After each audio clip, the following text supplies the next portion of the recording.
Media sosial diramaikan dengan rekaman momen rentetan tembakan artileri Rusia mengguncang parit militer Ukraina.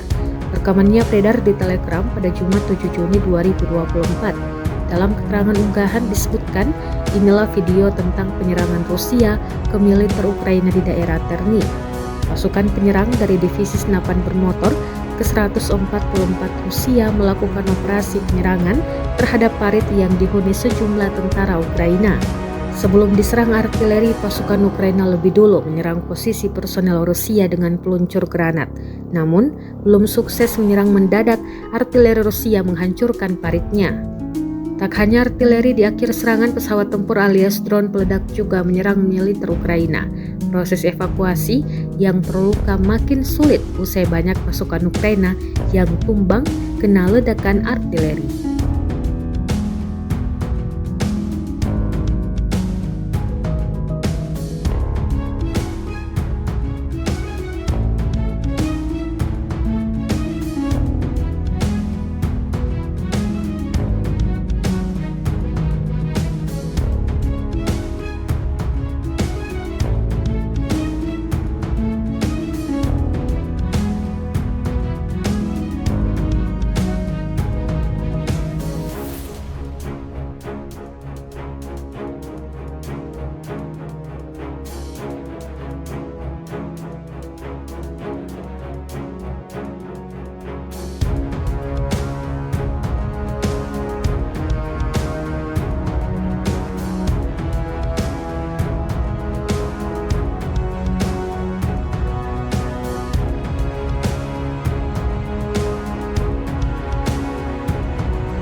Download Tribun X sekarang, menghadirkan lokal menjadi Indonesia.